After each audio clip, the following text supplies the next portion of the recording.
Coming up on Up at Noon, Josh Brolin looks awesome as Cable in Deadpool 2. Luke Skywalker's had some company on that funny old island of his, and we're joined by Robert Pattinson to discuss his new movie, Good Time. All that and more right now on Up at Noon Live.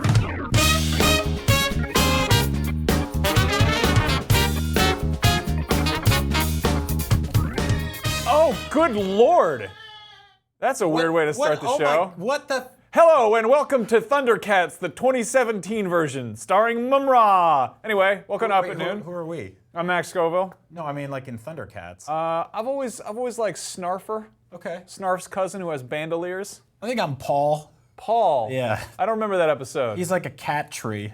Yeah. He's in the 4th season. They chop him down. I always thought you were kind of like the snowman of Hook Mountain. Yes. Hanging out with that big white cat. Anyway, I'm Brian Altano. This is Max Scoville. This is Up at Noon Live. We have an awesome show for you this week. So I'm glad we just burned through a few moments of it right there. Up at Noon is a show you can watch every week on IGN, on YouTube, on Twitch, on Facebook, Roku, Apple TV, PS4, or Xbox One. Hopefully the Switch someday, if Nintendo gets their ish together and puts some video services on this thing, so don't have to just play like Super Bubble Pop every week, like a weird dude. In the meantime, we've just been printing out screenshots from this show and taping them to our Switches so we can pretend that we're on there. Yeah, we can send it to our parents and tell them we're famous. Yeah, we have weird problems. Lot of stuff to cover today. We have Robert Pattinson joining the show in just a few minutes. We also have lots of new stuff from The Last Jedi that you might have seen by now, but you haven't seen it filtered through our weird, warped brains. Yeah, we got weird brain problems. We're going to talk about those frog women. It's going to be good. Yeah, they're like nuns or toads. Who knows? Dude, if you went back in time and you were like, hey, one of the things you're going to do for a living is talk about Star Wars and Deadpool on a show, I'd be like, that's crazy. Why would you do that? Well, we got a look at Deadpool 2. We got Cable's costume. I love this. This has been my favorite things my entire life. So, first things first, we do have some news, some stuff that just popped up recently. First things, if you didn't get a chance to play Fallout 4, great news because Bethesda's doing their typical year later Game of the Year edition because their games are always Game of the Year or whatever. They're doing a Fallout 4 Game of the Year edition that comes with all the DLC, all the usual bells and whistles. However, if you're one of those people who really wanted one of those Pip-Boy Collector's Edition, like smartphone cases, they're re-releasing those. That'll go for $100. I think the regular version is like, $60 or whatever. That comes out December 26th, so if you slept on it, if you just want a cool thing to put on your hand, there you go. In other news, we talk about a lot of superhero nonsense here. Mark Webb, the guy who did the Amazing Spider-Man movies, got interviewed recently. I think Slash Film spoke to him. I'm not sure exactly, but apparently he gave some details about what would have happened in Amazing Spider-Man 3. Right. He would have resurrected Norman Osborn. He mentioned something about how, if that's like a spoiler, that he dies in a series of films that were poorly received. He plays a sick man in the films.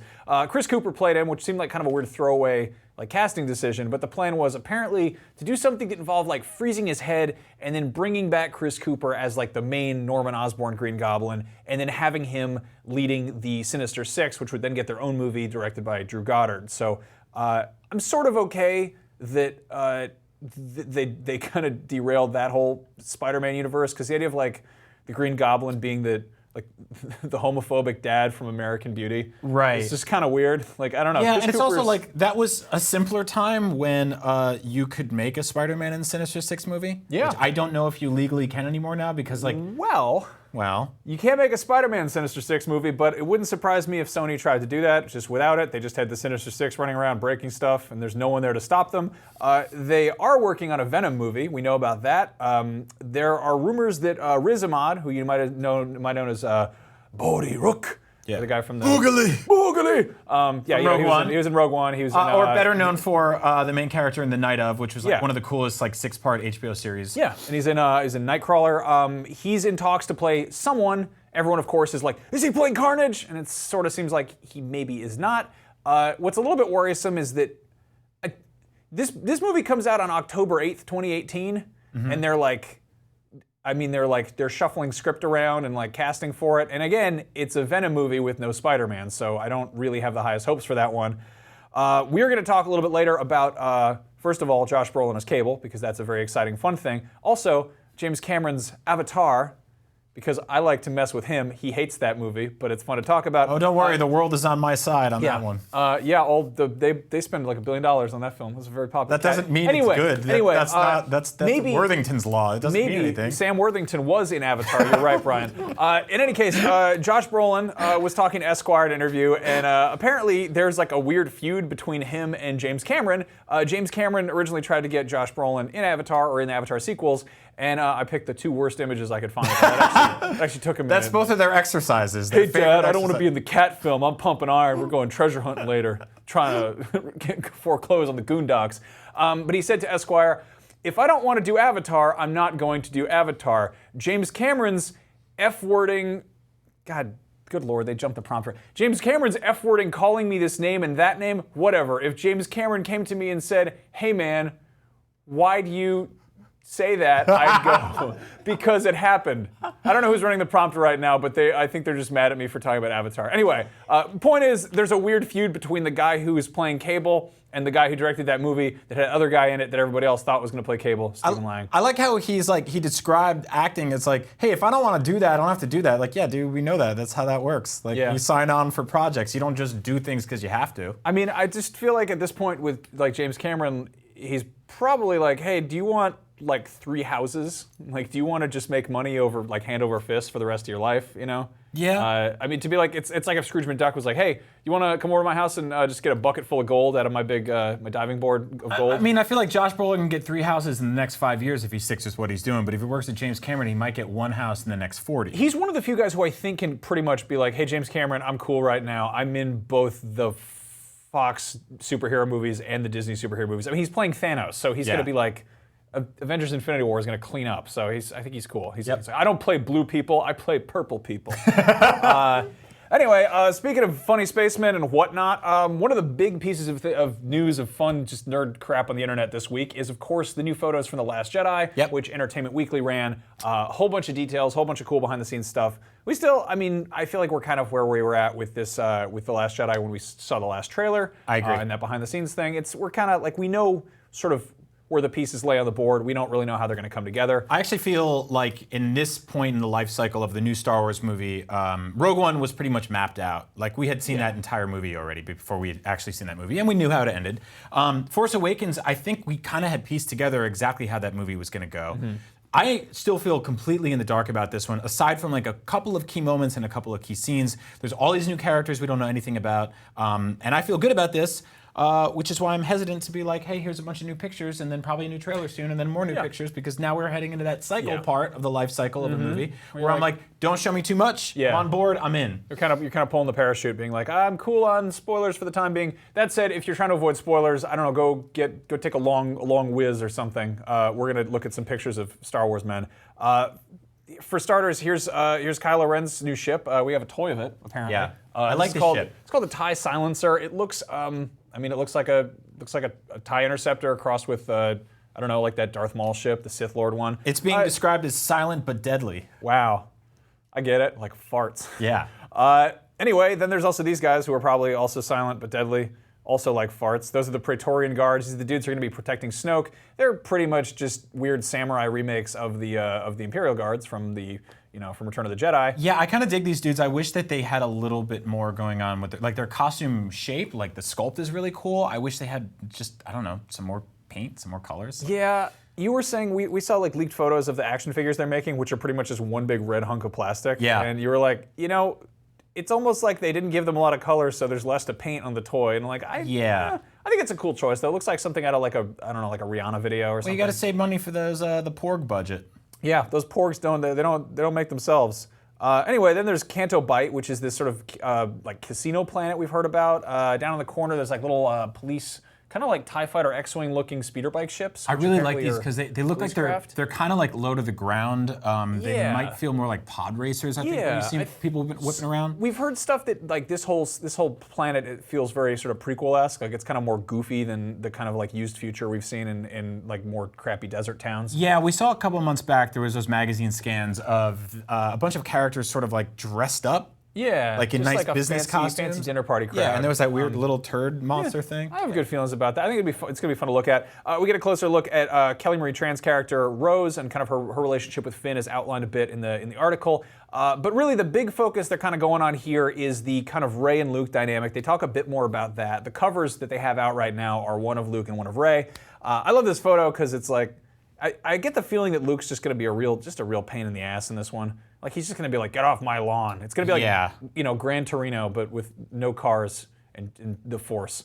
Other thing we know about, we saw these guys in the behind the scenes trailer, but the Porgs, the little funny little puffin fish bunnies, Furbies things. I'm going to be honest with you, Max. I don't know why they let this thing into the Millennium Falcon. So that's one thing they do talk about is apparently these dudes get everywhere. Like they're kind of a nuisance, and they're just going to be pissing off Chewie the whole time that Rey's like trying to like train and stuff. Okay. I like the fact that Chewie is still sort of hanging out on Octo while like Rey is doing that stuff. Like when Luke went to Dagobah to train with Yoda, he had R2 there, but R2's like, that's like bringing your phone somewhere. Chewie's like, is he just like a retired uncle who's like, oh, you're going to a party? I'll drop you off. I'll wait in the car. I got a Sudoku. Call me on my cell phone if you want me to come drive you home. Yeah, I'm a little puzzled with like Chewie's motivations at this point because Han's out of the picture and he's kind of just like, I don't know, I'm like a good dog, I guess. I've been hanging out with these people for a long time. I guess we'll just keep going with it, see what happens. Yeah, real weird. And then the one thing I really, really want to talk about here, there are these characters that live on the island with Luke on the planet of Ahch-To, which are the caretakers, who apparently are basically the Last Jedi temple is on this planet. That's a big thing. The reason Luke's hanging out there. Apparently, they're just like these weird fish nuns that like wash the rocks or something. Yeah, they're like religious turtles. They look like like what are they? I don't really know their story. I really like them, but it also they make their own like toenail necklaces. I don't know what's going on here. This is just a weird. This looks like something from the Dark Crystal. I think what's interesting about this is like when you talked about Yoda on Dagobah. When Luke went to visit Yoda on Dagobah, that was like the home of like the toilet house of an insane frogman that lived by himself and just ate garbage and I think dated snakes or whatever he did. But like basically he was all on his own there. There was like stuff in the swamp that he would pull out every now and then. Right. But we're looking at this planet now. When we saw The Force Awakens end, I was like, Luke Skywalker's all on his own here. Maybe he's like killing a few Minocs and roasting them. He deleted that planet off the map. That's the whole plot of The Force Awakens. But there's apparently a whole bunch of stuff going on this planet. You have turtle nuns. You have like penguin porgs. How much does that suck for I don't know if the turtle nuns have relatives or something, but if they're like, oh, we're gonna go visit Margaret at her nunnery, you're like, oh, well, how do you get there? And they're like, they try to Google map it, and they're like, well, someone's deleted the records. That's weird. Yeah. How do they get there? Also, like they talk about this in the sort of the Entertainment Weekly article, but like apparently the caretakers, they tolerate Luke. Like they're not like they're not like, oh, there's a Jedi Knight here, he's cool. This crabby old dude with a robot hand shows up and he's like, I'm gonna live on this island, and they're like, yeah, there's like a backflipping wizard that just shows up and starts like levitating penguins and eating them or whatever, or throwing them around. Who knows what he's doing? Like again, this is like a demolished sort of Jedi temple there. Like if they're caretaking it, they're not doing a great job. I don't know if we can't see their hands here. Maybe they have like huge, disgusting flippers, and they're like, I'm gonna rebuild it, and they just can't. They're turtles. They're taking their time. They're waiting for donations. Well, that's a good point. Yeah. They get one of them goes to the train station and like asks for coins or sells like I don't know magazines or something. Yeah. But yeah, like this is a dynamic I'm very curious about. I get the sense that, kind of in Empire Strikes Back when Luke goes to Dagobah, things sort of slow down. It's just him and like one other dude, and R2's kind of getting in trouble. But it's like, that's the weird kind of quiet, like moody setting. I feel like this is gonna have like more sort of like kind of fun, like training montage-y stuff. I'm also getting a kind of a Next Karate Kid vibe. Yeah, totally. Where like Hilary Swank has to go to that random like monastery and like Mr. Miyagi's hanging out there, and she's basically like, she's getting trained by him, but there's all these monks who are like, hey dude, when you said like you were done with karate and you wanted to be like a monk, we didn't think you'd be like having random kids showing up and needing karate training. So yeah, and so I think like the weird thing is when we were first introduced to Yoda, like we were meeting him for the first time, and he was like a 3-foot tall frog with a cane and like a tarp, and you were like, this can get weird, and I'm okay with that because I don't have any point of reference for this. But like Luke Skywalker was just like a normal dude that grew up on a farm and used to like race and stuff like that, and go down to Tashi Station and buy Radio Shack stuff. But now, like, you're gonna meet him, and he's gonna be probably completely insane because he's been on his own, hanging out with these turtle nuns and like penguins for 30 years. So like, what's gonna happen with this man? I'm so excited for that. It's gonna be good. Yeah. Anyway, speaking of good times, there's a new movie coming out called Good Times, starring Robert Pattinson and directed by two very awesome directors, the Safdie brothers. They came into the studio this week to sit down and talk to me about their movie, which I absolutely adored. It opens this weekend. You should go check it out. But here's our conversation. It went in weird directions, and we had a really good time.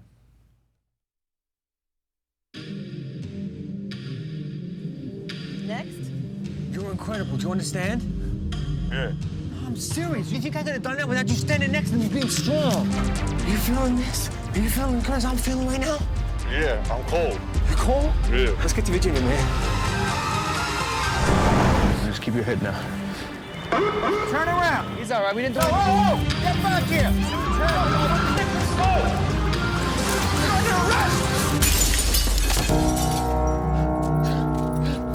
So I told you about my brother, yeah?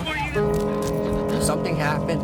I don't know exactly what. He's been arrested. He's being held at Rikers Island. Love, Oh my God, that's awful. make me clean. Just gotta get him out of there before something bad happens. He could get killed in there. The pure always act from love. Damned always act. You need another 10 grand. You get another 10 grand, your brother will get out. The truth is an act of love. I think something very important is happening, and it's deeply connected to my purpose. Every day I think about untwisting and untangling these strings I'm in to lead a pure life. Look ahead in a clear sky. I ain't gonna get there. But it's a nice dream. It's a nice dream. Hey, it's Brian from IGN, and I'm here with the Safdie brothers and Robert Pattinson, directors and star of the awesome new film Good Time. Thanks for coming through. Yeah, thanks for having us. For clarity, this is the Safdie. Yeah, there we go. And I'm not in the movie. I'm not none of those people. This movie is one of the most sort of energetic and visceral things I've ever seen. I had a very tough time sort of quantifying it even by genre. I loved it, suffice to say. So how did this whole project come together? How long have you guys been working on this thing? You know, you could argue that this type of project had been in the works since I was a kid, and you know, getting into mischief with you know, fellow friends, and you know, running from cops at 11 years old. But it really didn't begin until, you know, this guy reached out to us while we were on like the dawn of the premiere of our previous movie, a small film that we made about, you know, the homeless junkie scene in New York. And he's just basically, in a very Connie, he plays the character Connie, in a very Connie-like fashion, he like said, I don't know why, but I saw this image on the internet and I feel some weird innate connection to it. And therefore I feel an innate connection to you. Therefore I think that we need to be doing something together. And there was like a weird spirituality there, with also like insane obsessive conviction.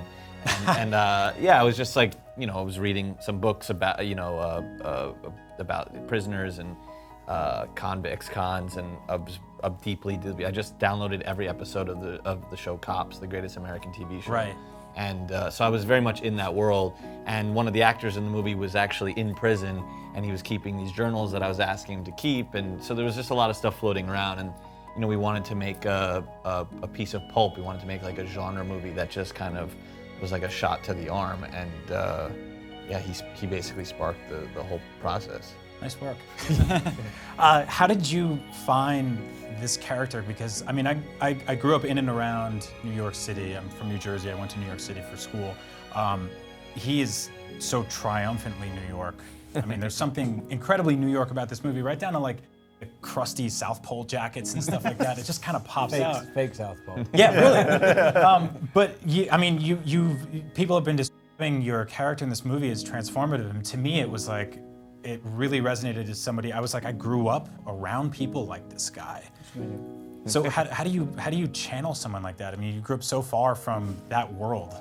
I mean, it feels really alien to me as well. I mean, it's kind of, especially I think the more colloquial New York you get, like, because it's funny, everyone says it's such a New York movie, but it kind of feels like, I don't know, like I watch it and it feels like a sci-fi movie or something. It doesn't even really look like the New York I know anyway, which is kind of maybe 8 blocks downtown. Right. The same 8 blocks they put in every movie. Yeah. Well, I think it's like mostly about like Queens, right? Which is like when people come to New York City, no one's ever like, oh, we're going on vacation to Queens. Well, I always like seeing, there's a couple of hotels that are really iconic in Queens. That's where I would like to go on vacation from New York.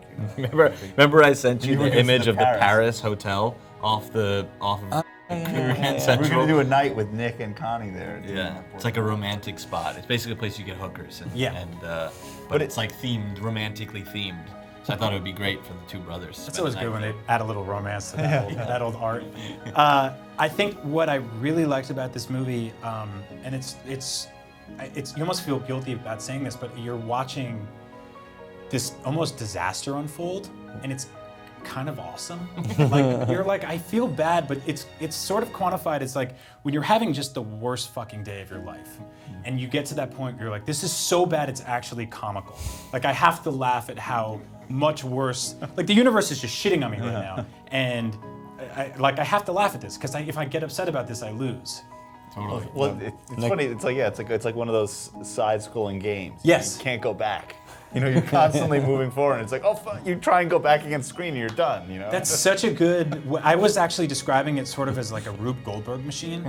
In the same way I see a movie like The Goonies, right? Where like they start on the bicycles, they go down the hill, and then everything gets horrible. Or great, depending on, you know, which character you are. But this movie has that sort of... If they didn't go down that hill, there't be no movie. That's it. Well, I think Mikey would move or whatever. And they never get the treasure, and they never get pizza on the beach with their sloth. Great film, go check it out. So yeah, there's something really like energetic about that movement to it, where everything that Connie interacts with almost gets worse. Like he's just this kind of Tasmanian devil, destructive force. It's brown thumbed. So the opposite of green thumbed. Right. Where everything you touch turns to shit. Yeah, you try to raise a plant, and like there's moments where you're like, oh, he is tender and he's caring, like, but his interactions seem to just be toxic towards almost everything. Yeah. And he's not really aware of it as well. He's completely unaware of the destruction he brings into everyone's life. Yeah, because I think he kind of feels like I'm doing the right thing. My motivations are the only focus he's like got blinders on. Yeah. Well, in the moment, you're always doing the right thing for what you've just created. Because he's like, well, it's the right thing for me, so it's the right thing. Connie's a deep guy. Yeah. He's deep. Like there was, like one of the inspirations was this legendary criminal named Gary Gilmore. And when I was reading the book and like watching interviews with him, he would always talk about reincarnation, and like he once tried to convince this girl that he was seeing that he was actually the devil himself, and that was why they needed to hang out. And there was just like, there's this idea, like I know personally when I meet somebody, if they're super self-serious, it's either like unbelievably annoying or unbelievably attractive. Right. And like it became, Connie's like this super self-serious guy who's obsessed with his purpose. And his purpose is like living free and with his brother. He's like kind of, it's what's interesting is the movie takes place in New York, but he's like the opposite of coastal elitism. Yeah. The opposite of it. And like, I think that like, I don't know, I think that's what why I'm attracted. Like I know a lot of people like Connie. And sometimes he would come up to me and he'd be like, how would you say this? And I was like, well, you're not playing me. But he's like, no, Benny's your brother, and I just want to hear how you'd say this line, and I don't know, I'm not a very self-serious person. Well, I think what you were saying something interesting the other day, where it was like Connie believes that he's created all these weird kind of theories. Like he's the only person who ever thought to rob a bank and go live in the woods in paradise. And like this is the only person who ever thought of it. I've got this great idea. But it's like you turn on any movie and that's the crux. Yeah. Well, I think it is so far into just a dude in a South Pole jacket in Queens. Yeah. Right? Like that is just a completely different, like the bank robber universe and everything like that. And so like to describe this movie to people, I was like, I mean, it's about a bank robbery, but it's not, like there are movies that are about a bank robbery. That's the movie. Yeah. And this, yeah, exactly. So, I mean, were there influences from like other films that you guys had growing up that were sort of that you brought pieces of into this? Sure, yeah. I mean, like Running Man. Running Man is weirdly always that was like that. Running Man, like The Shining, Kramer versus Kramer, and like Clockwork Orange were like our mainstays as kids. Just the only tapes that were there. Yeah, This odd selection. of tapes. But like 48 out movies, like 40, just movies where you see people who are kind of forced to be with one another. You know, especially in this day and age where everyone's so isolated, to like see people forced to interact with one another is always entertaining. So like, you know, 48 Hours, Midnight Run to some degree, After Hours, you know, the Scorsese movie. Scorsese's like ultimate god. So, you know, a lot of his movies, you know, like probably some lesser known movies. There's this documentary that HBO made when HBO used to be like all about grit. This movie called 1 Year in a Life of Crime, where literally this documentarian just hung out with these like Newark criminals as they like went and shoplifted, and just like they were like these local heroes. They were like everywhere they went, they like knew someone, and I don't know. There was elements of that, and obviously like the Executioner's Song too, a TV movie. Right. I don't know.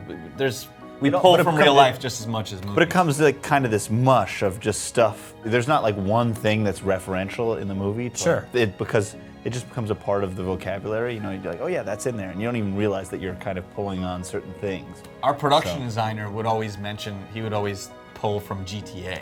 He'd be like, oh, like this movie is like, if you follow the narrative for a little bit of GTA, and then you're like, you know what, fuck it, I just want to get 5 stars and have the army after me. Like that's what he would always like in the movie. That's such a great way of putting it too, because it's like I'm thinking of specific moments in the film. I don't want to spoil because I really want you to see this movie, where I could see the stars popping up. And very specifically by the end, it's like, no, this dude has like 5 or 6 stars. And like the thing is with GTA is you do have that, like when you get caught and the camera pulls out, and then you wake up at a random police station or outside of a hospital, and you're like, where the fuck in the city am I? And it spins around. It kind of really has that kind of like, I didn't know where these characters were, and when they started returning to specific areas in the movie, it did feel like backtracking in a video game mission to collect something that you hadn't before. Totally. Which is a really fun and terrifying way to think of that film. Definitely. I mean, the movie's very much like Alice in Wonderland too in that regard. It's like he goes in basically by taking his brother out of social services. His brother's developmentally disabled, and he basically is trying to like teach him that he can be independent. He's like, no, you can be independent, you can be free. I'm gonna teach you that you can be on your own by, you know, the idea is good, the execution's maybe not so great, like taking him to rob a bank with him. But when they go and rob that bank, that's like going down into the rabbit hole, and then as you keep going down, things get weirder, the lighting starts to get stranger, you know, the characters start to get more extreme, and like, you know, the actions become like insane. Now, Robert, when you were working on this movie, would you ever feel like physically endangered? Like it's almost sort of like slapstick, a lot of the stuff that you're doing. Like there's clanging wheelchairs around, jumping over barbed wire fences. Like, did you get hurt? I don't think I got hurt. I felt more in danger just legally. And still do. You feel like, oh, are we breaking a law? Yeah, when it comes out, I'm sure there will be some kind of surprise lawsuit. Like accidental trespassing or something? Or purposeful? Many things. There's a couple of federal laws I knew you were broken. I think those ones which we almost knew we were breaking them. No, not really. Well, I mean, I think that like, I was gonna say, if you film a crime and put it in a movie, it doesn't count. That's absolutely not true. That's like that. It's the fourth wall law. Actually, weirdly, our producer just bought a new camera. This was like 8 years ago, and filmed the most insane brawl near his house. And like the cop showed up and like, hey, that's a nice camera. He's like, I filmed the entire thing. And he was like, his star witness. They couldn't believe it. They're like, what are you, a filmmaker? He goes, yeah, actually I am. He filmed it incredibly. He got close-ups of every single person's face. And literally these people were standing testimony. They were looking at Oscar, our producer, like, fucking kill you. Yeah. Like you got literally the most incriminating piece of footage you've ever. Well, our movie doesn't do that. Everybody films like, you know, Black Friday brawls with like vertical mode. Yeah. World Star, yeah. Yeah, I mean, so I think we do need more filmmakers out there just really shooting the raw gritty that's going on in the world. So this movie, what I really enjoy is it kind of felt like watching like 6 minutes into like a Wile E. Coyote cartoon, where you're like, this guy has almost tried, he's exhausted every single opportunity. And so how do you sort of write a character that becomes that desperate? Like, I mean, are you reaching into? You said there's people you know, but it almost gets to a point where you're like, there's no one that would make the decisions that you're making by the end of this movie. I mean, I did really obsessive things developing the character for Rob, and he was on set doing Lost City of Z, and I was calling him from like, when he barely had any reception, and I was sending him these insane character developments, like literally minute 1, like what happens when Connie's born, and leading all the way up to like minute 1 of the movie. And what it does do is you like really establish like a life that you want to break free from. So like you establish like the stakes of like, if you don't succeed at what you're trying to do, you know what you're gonna fall back onto, and that, you know, that I think that, you know, through osmosis, the audience definitely feels that, like, geez, this guy just is trying to break free. And there's a logic that he has. It's flawed, but there's a logic there. So if he makes a mistake, he's gonna try and fix it. So he just keeps making mistakes. He's technically like painting by the numbers. Yes. They're just the wrong numbers. Yeah, so it's like, okay, I'm gonna put this here. It's like, okay, great. But then everything gets erased almost from before. So it's like, okay, this is the new mistake that I gotta fix, and now I'm gonna go and do this. And so that's he's not really looking far ahead enough to realize how far he's been, you know, or I think also, I'm sorry to interrupt. Yeah, no, please. I just suddenly realized as well, because you need to shut him up. I think that it's why it feels so out of control as well. It's because you're so unclear as an audience as to what the purpose of it all is. Right. And it's literally you're just going.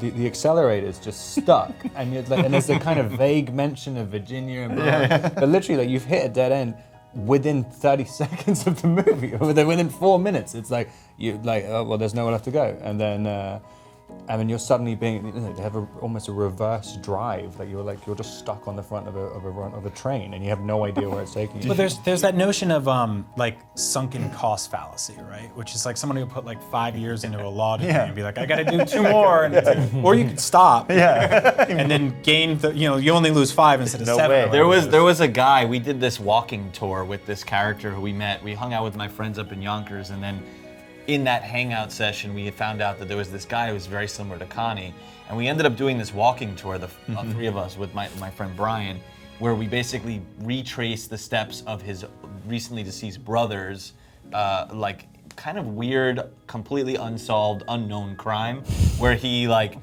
hid out in a building that he lived in a hole. Lived in a hole. Literally lived in a hole. What? He lived in a hole. He lived in a cave. His brother brought him. He worked at a car shop, so he would bring him car batteries to like power his house in the cave. He lived in a hole outside of someone's house, and then sneaked into the house to be with the daughter. It was so crazy. What? It was one of the craziest things I've ever heard. But then remember the story got even crazier. Connie would definitely live in a hole. That's such a great character trait. Where do you live? I live in a hole. You end up quadrupling down on your own stubbornness. You're like, no, I have to be right. There's no other way than this. Yeah. I mean, you remember how crazy, how like that idea of doubling down. Remember that story that when he hid out in that house, and then he had that confrontation with the guy, and then kind of shot him, and then thought he might have been dead, but he was totally alive. He's like, well, now I have to bury him. So he buried him, but he only buried him in like 18 inches right. a hole. So the guy dug himself out and was like walking down the street with like a bullet hole covered in dirt. Which is like you made a zombie, basically. Yeah. It was the most incredible story ever. We were like, it was a different movie, but it was totally like inspiring for the character, because we're like, man, this guy. I think you guys should make that one next. That sounds phenomenal. It's definitely like takes scum and like, amplifies it. It's also it's just what you were saying from the beginning as well. If you take pretty much anyone you ever meet, every single person you meet has these insane stories, and especially when you go in the minutiae, the detail of the story, everyone seems like they're completely insane. and every single person has one of these stories. And it's kind of, I think this, it's just zoomed in on completely, like, in a way of like flyover people. And I think everyone seems fascinating once you go like close enough. Yeah, and it really is an absolute joy and a thrill to watch, even if you kind of feel bad looking into these characters' lives. Well, it's Schadenfreude, everyone likes. That's exactly it. That's exactly. I went to text my friend that the other day, and I'm like, iPhone's got to come through right now. Yeah, you want to really just take over and help. SCD. Yeah, it's like, come on. I love how much we depend on that. Sometimes I'll just randomly check numbers. And just hope for the best. Like, oh yeah, there it is. Yep. Well, anyway, Good Time is out August 11th. Yep. That's New right. York, LA. Yeah. So go check that out. Find it. I really, really love this movie, and thank you guys so much for making it because it's a blast. Thanks for having us. Yeah.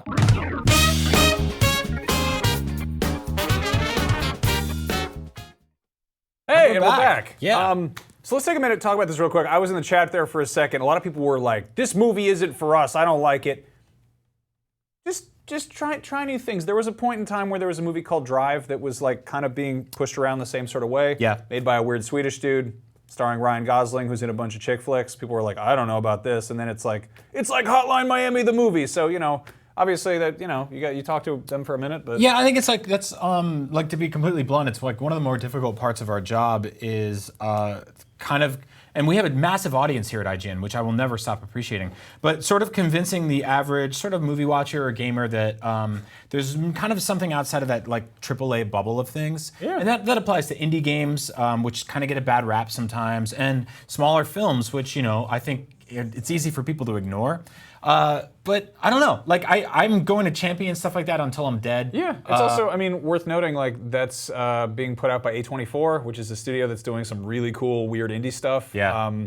I can't think off the top. They did like The Witch. They did like a bunch of just kind of smaller movies, and they're not all like touchy-feely art house stuff. Sometimes they're like pretty badass, and Yeah, that's. I think there's like this that's awesome sort of building a indie scene relationship happening with them, right so. now with like action movies, horror movies, thrillers, and just weird like sort of personality-driven smaller scale films that like they don't have superheroes in them and they don't have like these massive budgets, but they're doing really interesting stuff. So keep an eye out for that. And like I said in the interview, this movie's out in select theaters and cities this weekend. Hopefully it blows up and goes countrywide or worldwide. And the soundtrack's phenomenal. It's on Spotify tomorrow. So if not, it'll show up on demand at some point. Anyway, back to your regular scheduled program of things that we have several action figures of. We got our first look at Cable in Deadpool 2. Josh Brolin officially has a robot arm. He's got the glowing eye. I'm sold. I love this. So there were kind of a couple conversations about this. Obviously, he's got the the undercut, the sort of the Macklemore haircut. Yeah. Which I think it works in this case. His traditional haircut, or in the early years anyway, was this weird like faux hawk with a widow's peak. With like a male pattern baldness thing going on. I never really knew what they were doing with that. Yeah. But worth noting, Cable's had a bunch of different appearances over the years. I feel like this is a really good kind of realistic interpretation of what they've done over the years. Also, that gun is like, that's a wonderfully Rob Liefeld gun. Yeah. It looks like 8 different guns glued together, and it doesn't quite make sense. I saw some people saying it wasn't big enough, and it's like, well, it is. It's a really big, awesome gun. By that logic, Josh Brolin's not big enough, and that dude is jacked. Yeah. But yeah, I wanted to talk about this for a second, just in terms of Cable's design. He's one of those interesting characters. I feel like when you think of Wolverine, you either think of the yellow costume or the brown costume. Maybe you think of the movie version with like the motorcycle suit or something. In Cable's instance, he had like the kind of the early Rob Liefeld look on the right here with the super huge shoulder pads, but he had a bunch of different interpretations. He had the more kind of X-Men type uniform. Yeah.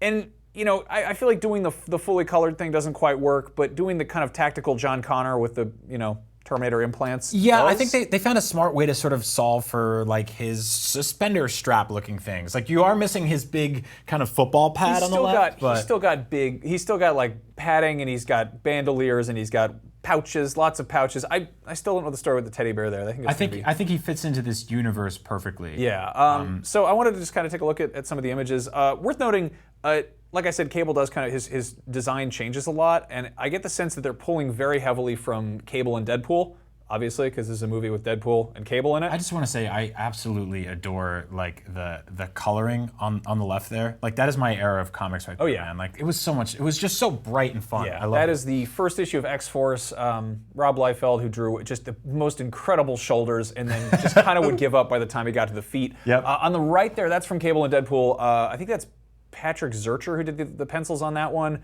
That's a wonderful run. That is a fantastic comic series to jump onto. There's a few parts where it gets a little bit confusing if you haven't been keeping up with the original Deadpool line, or once it gets to like House of M, there's like kind of a forced crossover, which gets a little bit confusing, like comics tend to. But as far as like jumping into a comic and just picking it up, it's just a wonderful sort of buddy cop superhero romp.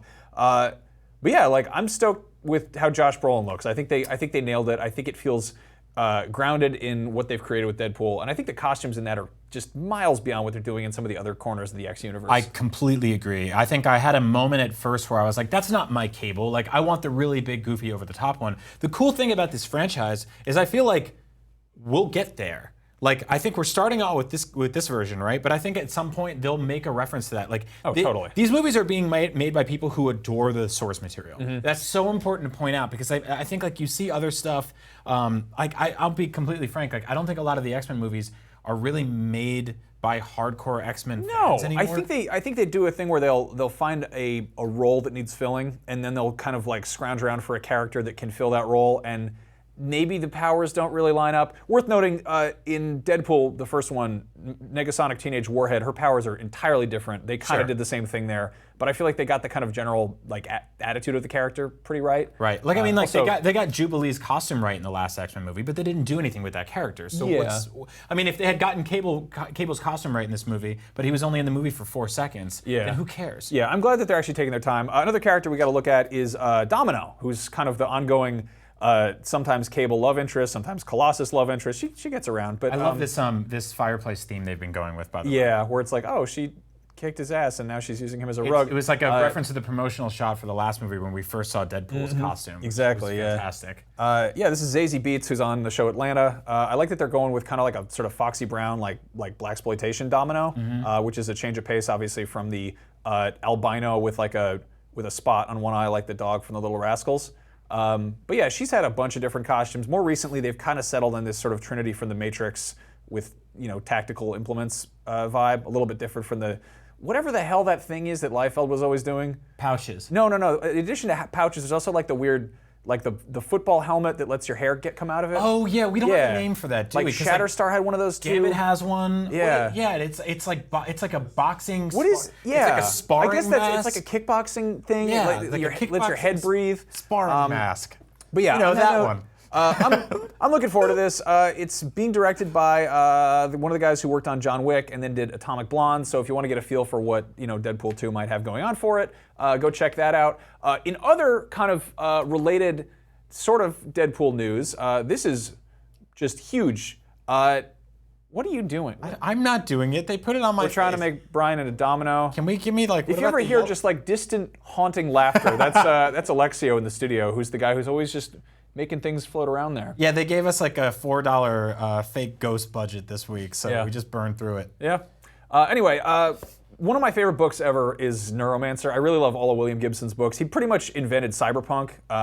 He's credited with that anyway. Neuromancer is the book that coined the term cyberspace, and that was in 1983 before that was Al Gore. Before the internet. No, he just invented the internet. The internet wasn't there yet. The term cyberspace came from Gibson though. In any case, Tim Miller, who directed Deadpool, is apparently attached to the Neuromancer movie, which I have very mixed feelings about. The thing with Neuromancer is it's just incredibly dense and cerebral. Like it's about it's kind of what the Matrix did, where it's like you get jacked into a different space, and I feel like audiences kind of understand that now. Right. Now that we're kind of post Matrix and post Assassin's Creed and all we that, have VR all that helmets. Stuff. Yeah, exactly. Yeah. But like Neuromancer was unveiled at a time when like none of that existed. It was all kind of like just kind of making stuff up on the fly, but a lot of it sort of came true, and that's sort of a running theme with Gibson's books, is he's weirdly just got his finger on some pulse that's a few miles down the road. Tim Miller I thought Deadpool was fantastic. That's his only movie he has under his belt. Right. Deadpool is a very fun kind of pretty slapstick movie. It jumps around a lot. It doesn't do a whole lot in terms of, there's flashback stuff, but in terms of like any sort of highly complex world building or anything, not so much. Does this feel like something that would have been smarter as an HBO show? I wouldn't say that. Like, is this going to be another Dark Tower scenario? I think it's inevitably going to be that. Like they'll take something brilliant and cram it into like this 90-minute rush job. That's probably what it's going to be. Okay. It's the good thing is with Tim Miller at the helm, it's definitely going to be visually fascinating. It'll look great. Yeah, because he's good at. He came from Blur Studios, who did all those awesome like CG trailers for games that we wanted to see actual gameplay of at E3. But like. Yeah, this is also going to be interesting because we're also in a movie where, by the time this comes out, there will have been 2 Blade Runner movies. There will have been 3 Matrixes. People are familiar with kind of the nuts and bolts of what Gibson introduced with Neuromancer, but it's been done before. So I worry that we're either going to get like a Dark Tower scenario where they come out with this thing based on a highly acclaimed book that people adore worldwide, and it just sort of falls short of the expectations of whatever everyone had imagined in their head. Right. Or you get something like Valerian where it comes out and it's huge and gorgeous and fabulous and wonderful to look at, but everyone's like, it kind of looks like The Matrix and Blade Runner. And, everyone has to go, well, actually, it's been around for longer than that, and I don't know. Weird quandary. This is one of those movies that's been kind of just floating around for ages. For a minute there, it was the guy who directed Splice. Right. And just an awful... I mean, it's an interesting film. Yeah. It's just I just left feeling disgusting. Yeah, and Hayden Christensen was attached to play Case, the main character, which a lot of people were not crazy about. So I don't know. But fingers crossed, right? Yeah, I mean, it's one of those just really kind of wait and see. It could go totally either way. I personally don't think Neuromancer is the best Gibson book. If you ever are curious about a good kind of cyberpunk, post-cyberpunk novel, check out Virtual Light. Weirdly much more relevant. It's got like kind of cyber terrorism and a lot of augmented reality stuff as opposed to like, sort of 80s hacker terminology. Cool. Anyway. Fingers crossed for that one. We got some Netflix news this week, Max. Yeah, so Netflix bought a comic book publisher. And this could, I feel like, go a couple ways. I think it's most likely it's going to go sort of they're going to be making shows based on these comic books. They could also be publishing comic books. I don't know. In any case, they bought Millarworld, which is Mark Millar's comic book line, which is kind of his own little thing. Robert Kirkman, who made Walking Dead and Saga, has his own company, Skybound. Mark Millar has Millarworld, and I think a lot of people are seeing this as like a cinematic universe. I don't think that's quite the case. Right. I think that he's made a bunch of different kind of titles on this label, but it's which I'm okay with. I think we have quite enough cinematic universes right now. Somebody might correct me on this one, but I don't think they overlap a whole lot. We've already seen adaptations of a lot of the bigger titles, starting with Wanted. That was a Mark Millar joint. I hate that movie. You can curve the bullets. Yeah, they really just they were like, what if we took this this cool kind of like gritty reinvention of Watchmen with supervillains being the focus, and they were like, yes, but you can curve the bullet, and there's a rat. I don't know why we're doing that voice. I don't know. Yeah, it doesn't make any sense. I don't know. Anyway, better movie that was still kind of weird how it came to fruition was Kick-Ass, which.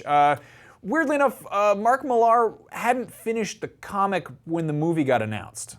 And that gets a little bit kind of tricky. I feel like more recently he's pretty much just been prototyping movie treatments in comic book form, which is, that's one way to go about it. If you've got a following as a comic book writer, then you can, get paid for a pitch that maybe gets left on the table for a while. Yeah. And then, of course, most recently, we're getting a sequel real soon. There's Kingsman, the Secret Service, which is, the comic is called Secret Service, Kingsman, and then the movie is called Kingsman, the Secret Service. I never realized that. Yeah. But yeah, they... That's, I don't know. I think they do a good job with that too, and that's also Matthew Vaughn he's working with, who directed Kick-Ass. I think Matthew Vaughn is a fantastic director. I know he does do action stuff really well. Right. So this is opening up a lot of sort of new doors for Netflix. Yeah, and I'm very curious where they're going to go with this. This could mean that they have like first pick on the stuff that he's kicking around. Like maybe he's got a bunch of stuff written down on notepads that he's like, hey, this could be a comic or a show or whatever it is. The guy, I mean, Mark Millar, like whether you love him or hate him, I think he's done some fantastic work. Everyone pretty much loved Logan, which was loosely based on Old Man Logan, which was a Millar joint. He also helped basically reboot X-Men and Fantastic Four in the Ultimate Timeline. He was critical in Marvel's Civil War event, which again got turned into a movie. There was Superman Red Sun, which is the one where Superman is a communist instead of the all-American hero. And it just kind of, the list keeps going. The dude's been super busy. He's he's a pretty good comic writer. So they're aligning with a creator, but all of his work is sort of still connected to studios that may or may not have deals with Netflix currently, or expiring deals, or we know about like the Netflix Marvel stuff, which is, you got Punisher in pre-production, you have, or in production, you have Daredevil, Iron Fist, and then the Defenders, Luke Cage, which starts and Defenders. real They're all soon, working on that. But I don't know how much longer a lot of those things are going to sort of keep going for. Yeah, it's getting especially weird. We're going to talk about this in a second because Disney's sort of pulling out of Netflix. But Mark Millar does have a bunch of other titles that are being kicked around. There's Jupiter's Legacy, which is again, he kind of goes back to that whole like Watchmen framework of like, what if superheroes were like real people? And it kind of delves into what their lives are like. And then there's Nemesis, which is about a supervillain. And then there's Huck, which I'm actually totally unfamiliar with, but there's a few more out there. But he's basically, I think, got distribution rights to all of these because they've got his name on them. So I'm really interested to see where he goes with it. It's what's frustrating is the dude is so busy that it can be a problem to kind of keep up with his comics. I was following Jupiter's Legacy for a second there because I love Frank Quitely's art, and it was, interesting enough read. And I think I got like 5 issues in, and then there was like a 6-month break where he was off doing something else, and it's kind of hard to keep up with a comic when that's how it's being published, but maybe working with something like Netflix means that we'll get more along those lines. Yeah, for sure. On the other hand, maybe we'll get, Stranger Things and Narcos comics. Could go either way. I totally see that happening. Speaking of Netflix, Disney is effectively pulling out of their Netflix deal. What that means is if for the last 4.5 weeks, if you've been enjoying hit films such as Moana and Rogue One, they're going away soon. So Disney's doing that to not necessarily spite Netflix, although that's the way it will turn out, to launch, like everyone else is doing, their own streaming service. A piecemeal streaming service that will have all Disney things on it, hopefully their entire back catalog of animated movies, TV shows, everything. I'm torn on this because I think that getting all of Disney's stuff in one place is a really cool idea if you love Disney, but if you're already subscribing to Netflix, your subscription just got worse. This sucks. Yeah, this totally sucks. We are rapidly heading into a territory where, and I'll just run through it right now. I'm currently subscribed to Amazon Prime, Hulu, Netflix, plus I pay for a cable provider, and plus I pay for a monthly bill for my cell phone. That's starting to stack up to a lot. Oh, and HBO Go. Totally forgot about that. Oh, HBO Go, is that part of your cable subscription? No. Or you do HBO Now? I canceled, HBO Now. So I canceled cable a couple of years ago because it was getting bloated and I was paying for too much and the bill was getting huge. But now we're getting to this point where every single person, every single company, every single entity is sort of saying, we want our own sort of piecemeal streaming service. CBS is looking into doing it. I don't think we'd be surprised to see Warner Brothers doing something like this a couple years from now. Now here's why this sucks for you specifically. One, if you love Disney, that's great. You get all your Disney stuff in one place. But your Netflix deal just got a little crappier. So if everyone starts pulling their stuff away from Netflix, then what you're paying for on Netflix is effectively original programming, which they're doing a lot more of, but sometimes they're not making it. Like every single week there's a new original Netflix thing, but they're not always great. And if you're gonna put something like that, say next to The Last Jedi or Force Awakens, it's not necessarily the greatest deal. So you're taking all of these things, $10.99 a month, $12.99 a month, maybe you've got a 4K TV and you're paying for like the ultra HD streaming. You're suddenly looking at a package that's around $100, $150, like it all starts stacking up. Basically, it's what cable was in the 90s. It's basically cable all over again. Yeah. And that sucks because I think that like what we signed up for all this, and there's gonna be like an era where we're actually nostalgic for a good part of Netflix's like original years, and not like their post DVD send you the mail, pre like everyone ripped their services apart. No, I mean era of the Netflix. first time that used Netflix streaming, that was something else. That was like, how is this working? How am I able to watch this and it just works? That's it. And I mean, prior to that, there was like, illegal means, or you got a DVD in the mail, or like what was it? And right. I mean, it's kind of nuts. It really reminds me of the whole 90s cable package problem where you're like, I'd like to watch movies here and there, and they're like, well, here's shows, these things have movies but they're commercials. These things have movies, they're no commercials. Right. These things have movies, and at night they're sexy movies. And you're like, well, you're paying a lot of money for that. Yeah. I ran into a problem. I want to watch Rick and Morty. I watched the first episode last night of the new season. Through AdultSwim.com. I thought that because I subscribed to Hulu, where I watched the last 2 seasons, that it would show up on there. Somebody was telling me that you have to watch it when it airs through Hulu. Like you have to watch it live streamed on Sunday night or whatever, whenever it goes up. Which I'm like, that's sort of not what I thought I was doing here. That's odd. So I watched the first episode of Rick and Morty, and then it was like, oh, please enter your cable provider subscription to prove that you have Cartoon Network. On Hulu? On AdultSwim.com. Oh, okay. So it lets you get like a trial. It's like trial. I don't know, free to play.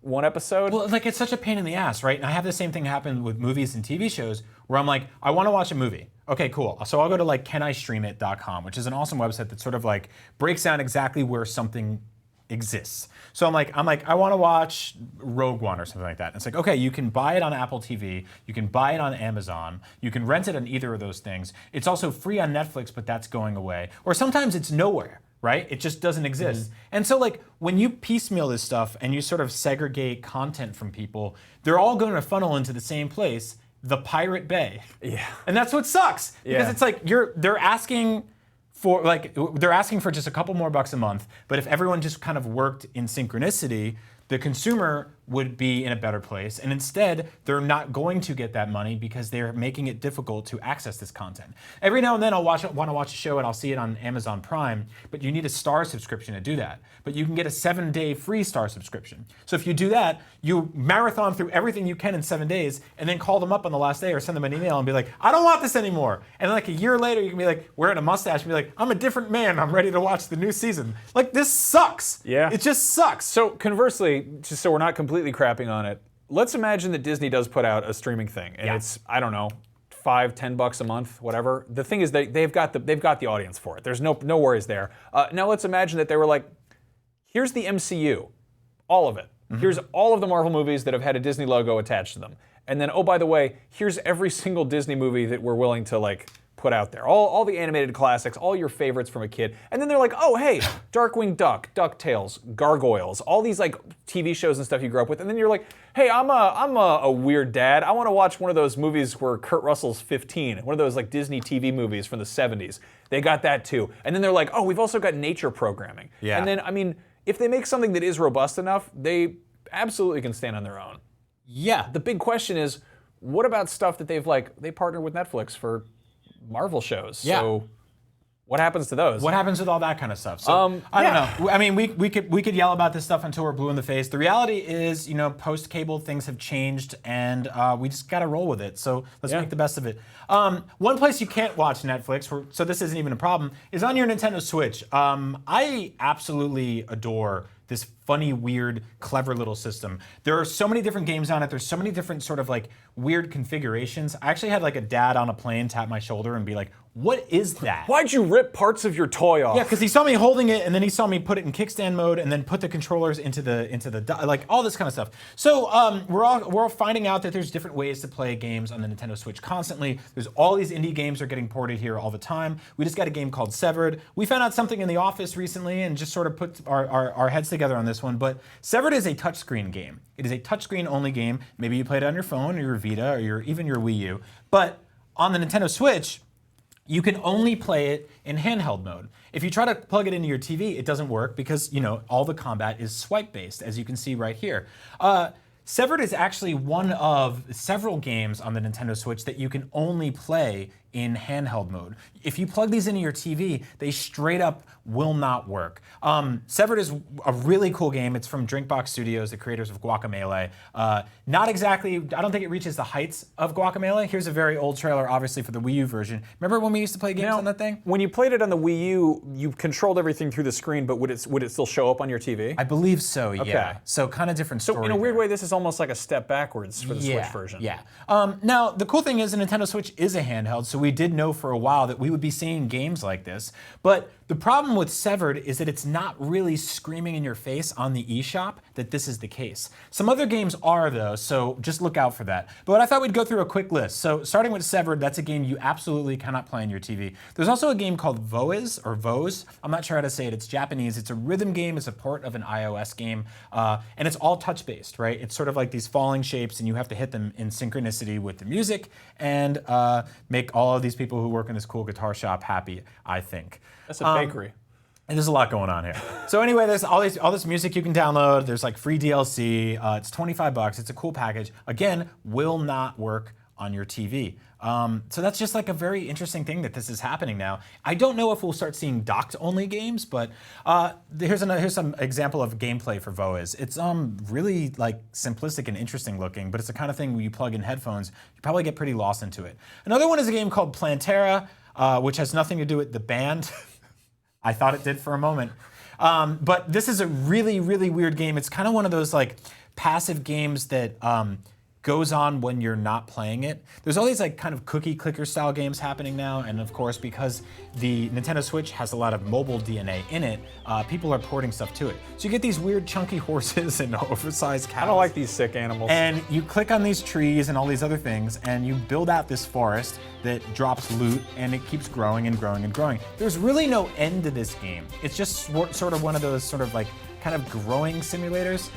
It's like $5. There's not a lot to it, but if you just want something that like you can kind of tap away at and then come back to later and check up on, I guess this is for you. It makes no sense and it's garish, but maybe this is your jam. Again, can't play this on your TV. So if you want to see that wolf and that fox and whatever that pink like turd bunny thing is down there. You could always just tweet at the developers and be like, hey, I need some real sick farmyard animals on my TV. Yep, you can. Remaster it for 4K. You cannot. You won't be able to do that. You can only touch it. So next up is a game called Cubics Paint, which sounds like Cuban paint, which sounds like someone's painting graffiti outside of the Cuban Day Parade or something like that. Cubism, you weirdo. No, I'm going with Cuban paint. All right, fine. So this is another touchscreen game. This is actually this is a different one. You guys are running the wrong trailer right now. Well, we'll talk about this one then. This is Touch Battle Tank SP, a touchscreen game.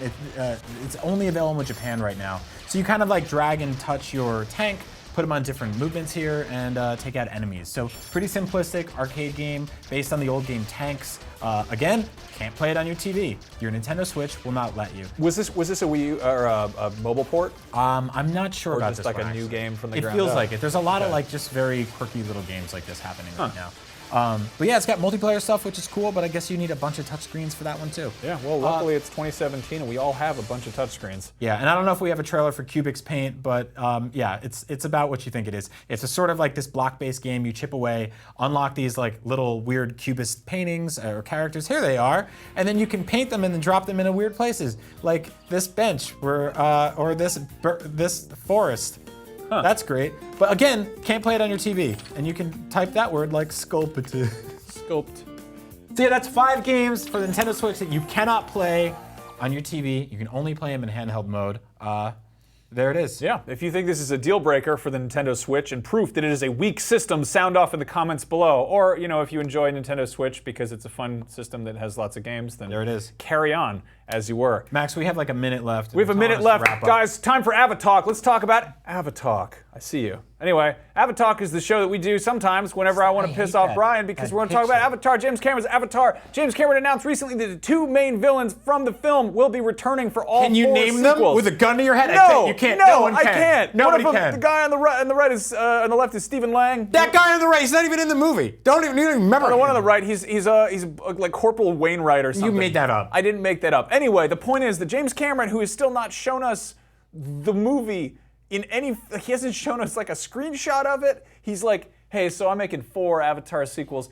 I'm getting to the point where maybe this was a bad idea. Oh! Don't throw this in my face. Here's the thing. Oh, wait a minute. Do we have a revelation here? Avatar sequels are a bad idea? Hey, you pipe down over there for 1 second.